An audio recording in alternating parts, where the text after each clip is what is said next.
This is it, boys. One more day.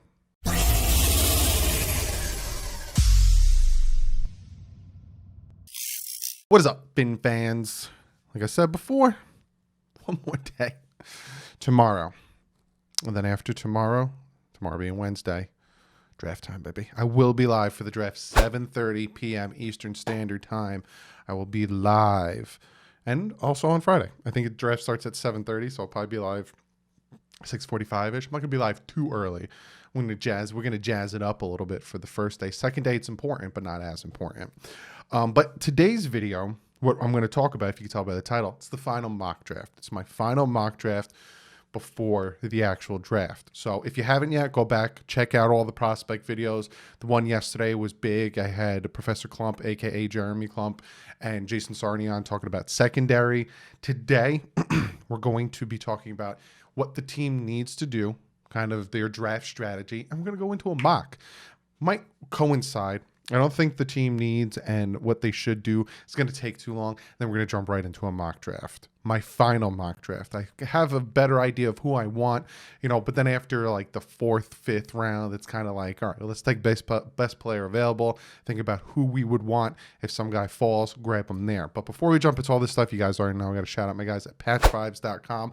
I'm actually going to be going and doing something with them. We're going to be recording it tomorrow night. I think it's coming out draft day. I'll let you guys know about it. It's going to be real fun. Be sure to go. They have great T-shirts, patches, pins. Use the promo code DouglieDoWrong. You get yourself 20% off. And Miami Sports Music. It's a YouTube channel and their website. Solo D, if you know who he is, who does all the great rap songs and music for the Dolphins before their games. Him and Stevens came together, made this great site. Me and TD are part of it. Go check it out. So like I said, before we jump into the draft, mock draft, let's talk about, recap real quick what the draft needs are and kind of the draft strategy, and we're going to jump into it. So essentially, for me, these are the needs in a very important order, most important to least important for me. Number one, inside offensive lineman, center or guard. And a lot of people are like, well, what about Solomon Kinley? Solomon Kinley did great. It's the other side and do great, whether it was Jesse Davis, Eric Flowers, and we have Skura potentially competing with Dieter to be the center, need help in that center guard position, right? And if they get a tackle, they can kick Hunt inside, and then all of a sudden that knocks one away, but we still need a center. So interior offensive line. My number two, running back. The run game was horrible last year. Yes, we had, it could have been a little bit of the offensive line, could have been a little bit of the running backs, but we bring in Jordan Howard. He wasn't great. We're bringing in Breida. He wasn't great. Ahmed had that 100-yard game against the Patriots. Other than that, no one rushed for over 100 yards. Could it be the offensive line? Could it be the running backs? I think it's a combination of both. That's why my one is offensive line and my two is running backs. We need to address the running back position. My number three, wide receiver. A lot of people are like, Doug, we have 12 wide receivers on the team. We have Devontae Parker, never stays healthy. We have Preston Williams, never stays healthy. We have Will Fuller, Jakeem Grant, Albert Wilson. You see a common thread with our wide receivers. Not saying they're not going to do well. Not going to say they can't produce. Not saying they're not going to stay healthy. We saw what Devontae Parker did in 2019. He stayed healthy, had an over 1,000-yard, 9-touchdown year. Fantastic. They haven't shown they can, so let's see if they can. But I still want to add some youth in there. Devontae Parker might not be here next year. Same thing with Jakeem Grant. So we need to address the wide receiver. That's why it's my number three. My number four, pass rush. Besides Emmanuel Ogbah, doo-doo. We had Jerome Baker with 7 sacks on stunts and blitzes. Other than that, it was Emmanuel Ogbah, and for 3 stretch game and a 2 stretch game, the man disappeared. We need more consistency on that pass rush. We need to add pass rush. Opposing quarterbacks, you get too much time, they're going to burn you over the top, and they're going to just kill you. So pass rush, linebacker. I talked about this last time, and some people were like, linebacker? What about Jerome Baker and all this stuff? Well, Jerome Baker is due for a contract. I wouldn't mind re-signing him, but I don't know if it warranties his play, necessarily warranties that big of a contract, and he might be looking for something big and sexy. So we'll see, but I'd like to address a linebacker. And finally, safety. Bobby McCain, I'm surprised he's still on the team. I thought they might have cut him to save the $5 million, but I'm pretty sure they really like him at safety. Eric Rowe, I talk about this all the time. Yes, he struggled against Waller and Kelsey, but he was always in the spot to make the play. It just so happens that the guys were just a little bit better than him. Now, before I jump into the draft strategy and we jump into the mock, my needs order isn't the order that they're going to be drafted. I had to comment this 1,000 times in my draft need video because so many people are like, you want to take a running back at 6 or you want to take an interior offensive lineman at 6? Just because the need is high doesn't mean that that's what the pick is going to be. So no, I'm not saying we need to take interior offensive lineman, guard center at 6, running back at 18, wide receiver at 30. No. These are just important. Get the best guy you can in the moment you're in for these positions. So for 6, the best player available in that position is going to be a playmaker. 18, best player available might be a pass rush linebacker. 36, best player available might be a running back. See what I'm saying? Let's just clear that out of the air because I know a lot of people are going to lose their marbles with that one. Draft strategy, right? Kind of already addressed it, trying to explain my draft needs, so a lot of you didn't get upset about it. But get what's the best player available for our need. Coincide them.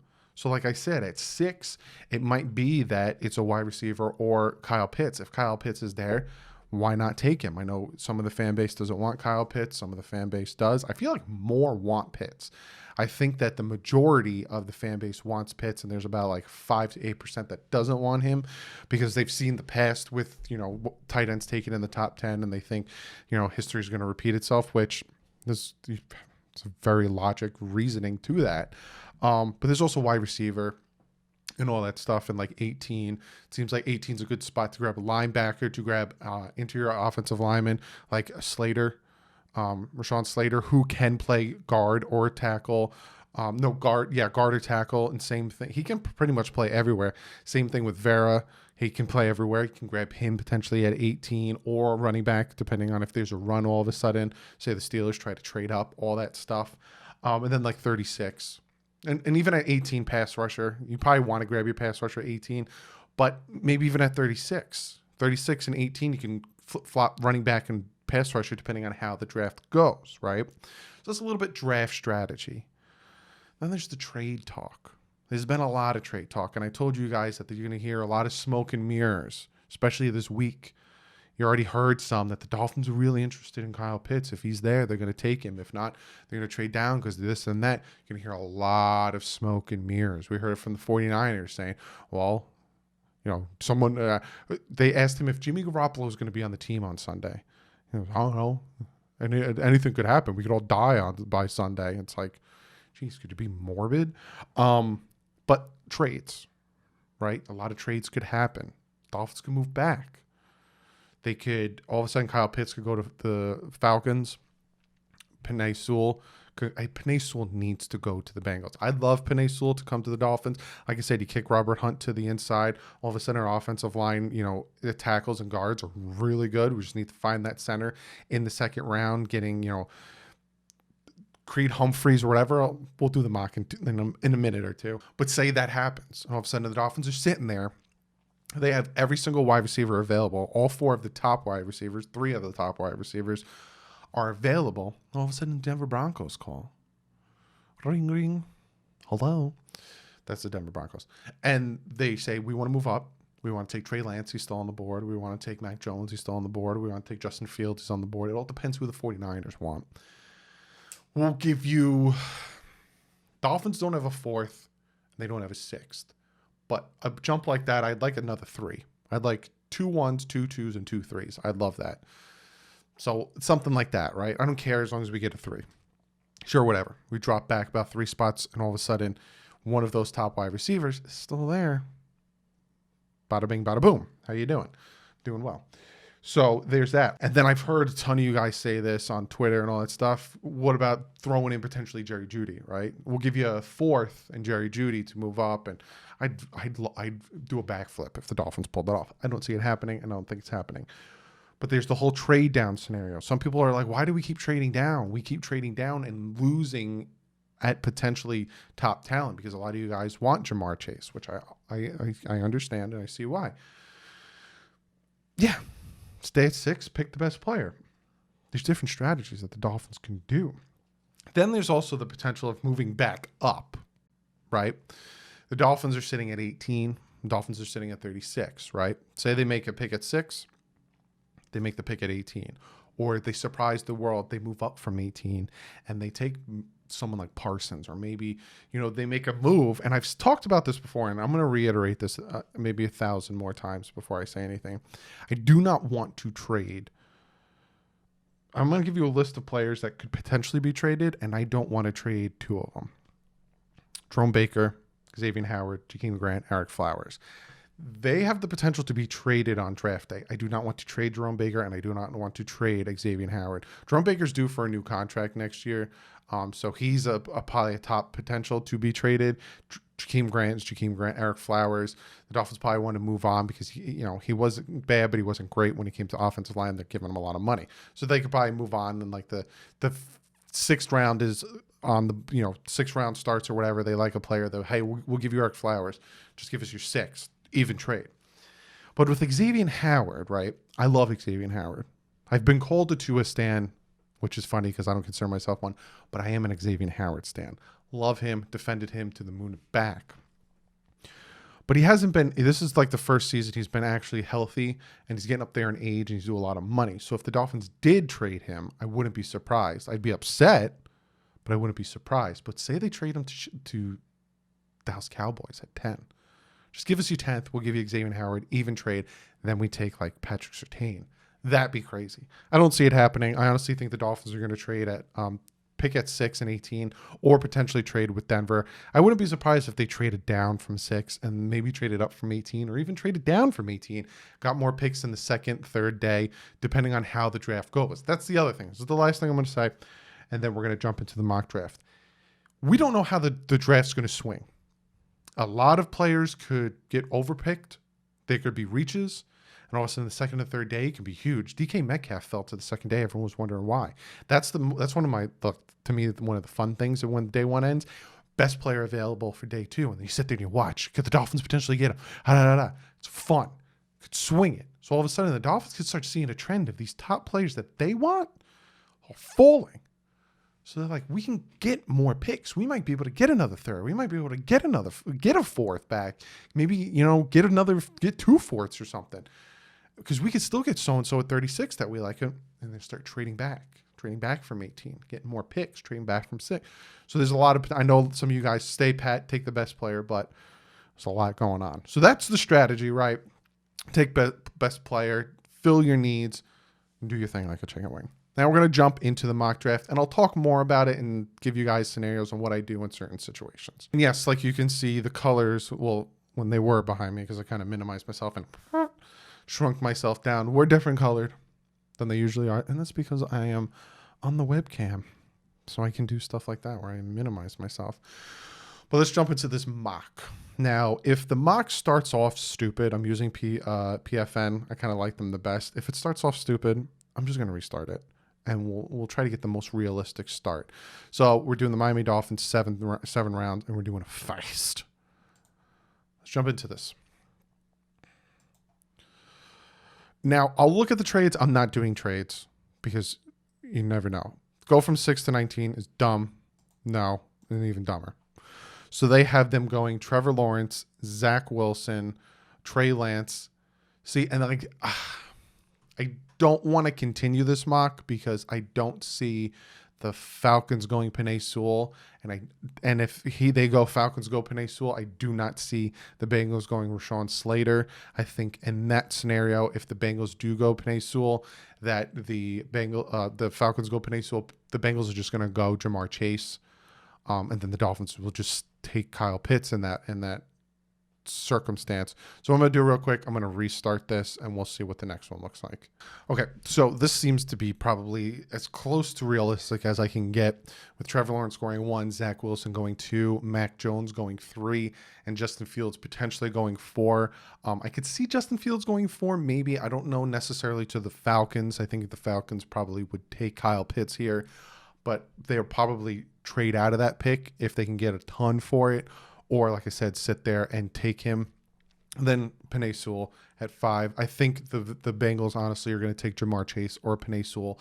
So that Penei Sewell going at 5 makes the most sense. It's the only one that's kind of like, I could see it. Especially Mac Jones going to the 49ers. I'm hearing they really like him. So the Dolphins sitting here at 6. Kyle Pitts, Jamar Chase, Jalen Waddle, Devontae Smith, all there. They can do whatever they want. Me personally, I'm happy with any of them. I will be ecstatic if they take any of those 5. Even if Penei Sewell was still on the board, say that they went Jamar Chase and Penei Sewell's still there, I'd be ecstatic with any of those. The Dolphins have so many options at 6. Me personally, I'm going to go with Kyle Pitts here. I think his speed, his physicality, he runs a 4.44. Linebackers are going to have a hard time covering him. Corners and safeties are going to have a hard time covering him. He's just a freak of an athlete. This could end up biting us in the butt. I've heard a lot of you guys say tight ends taken in the top 10 don't necessarily pan out. Could end up biting us in the butt, and his play won't transition to the NFL. But you can't. They have him ranked as the 3rd on their board. Some people have him ranked as their 2nd on their big board. He falls to 6. You can't bypass that. I'm going with Kyle Pitts there. No trades here. The Bills taken Azeez Ojulari. They traded up to grab him before the Dolphins. Wish there was no trades here, but they traded up to grab him. So I'm sitting here. I could take Vera Tucker, Najee Harris is sitting there, Kwity Paye is sitting there. For me, I honestly think that we could probably get a running back and even an offensive lineman in the 2nd round. So I'm actually going to go with pass rusher here, and I'm going to go with Kwity Paye.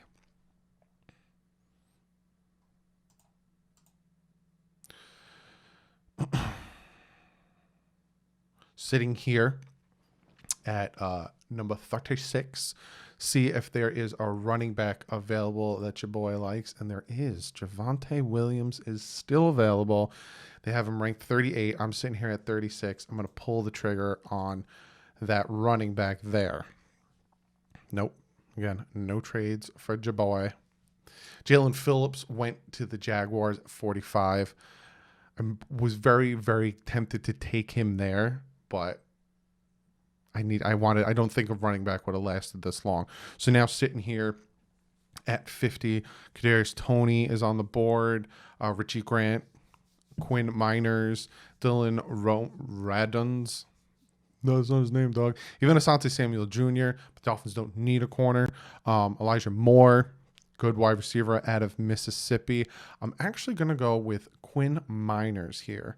I think he can really help the interior of the offensive line, especially at that center position. I'm going to grab him there. Now, 81, right? Kind of Landon Dickerson is sitting there. I might have just answered what I talked to you guys before about that center guard position. Say the Dolphins trade Eric Flowers, and this situation happens where Landon Dickerson is sitting there. All of a sudden, you can take Landon Dickerson, put him at center, and you can take Miners, put him at guard. Your offensive line is Jackson, Kinley, Dickerson, Miners, Hunt. And I don't mind that at all. Even Josh Myers is sitting there. But with Landon Dickerson sitting there at 81, you can't pass up on him. Back-to-back, offensive linemen. I'm sorry. And I know, Amari Rodgers is sitting there, and you're probably going to be screaming your head off to take Amari Rodgers. But, I got my pass rusher in Kwity Paye. I got my, offensive weapon in Kyle Pitts. I got my running back in Williams. I got my guard. I'm going to get my center here. Landon Dickerson. I'm sorry. I just couldn't pass up on him. Now we're going to be sitting for a minute because the next pick is at pick 5. Again, unless the Dolphins somehow trade out. Again, no trades here. So we're sitting here at 156. Here I'm actually probably going to make Brian Flores very happy. I'm going to take a corner here. A lot of our corners, we talked about this with Jason Sarney, a lot of our corners are going to be free agents next year.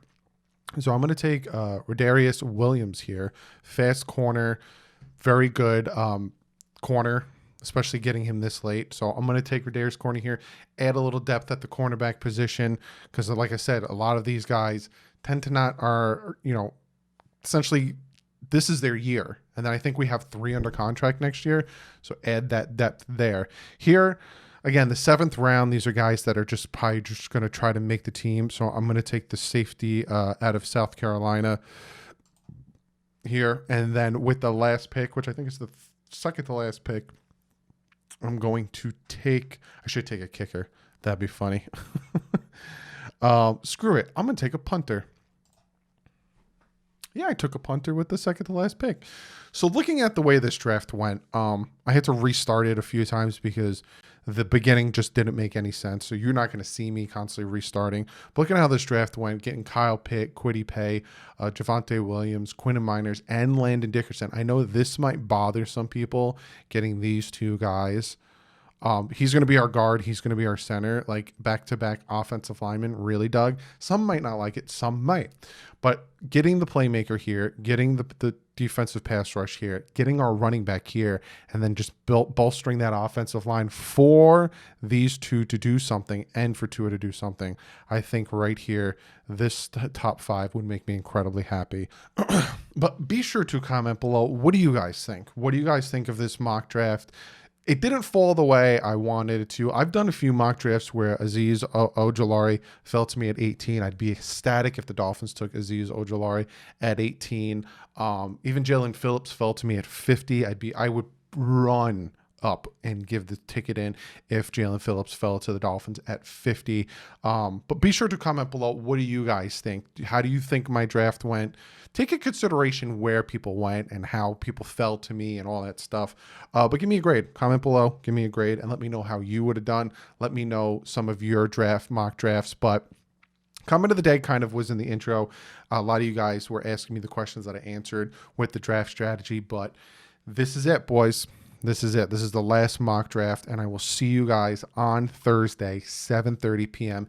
Eastern Standard Time, live for the Miami Dolphins draft. Well, it's the NFL draft, but Miami Dolphins draft. I'm very excited. I can't wait to see you guys. If you guys haven't yet, hit that subscribe button, hit the bell so you know when I'm live on Thursday at 7:30. Going to be doing draft. I actually bought a new TV. You can see it right there. Got myself a nice 32-inch TV. Gonna hook it up. Gonna be watching the draft with that. But other than that, guys, I'll see you Thursday. Draft time, baby. But like usual, stay classy and fins up.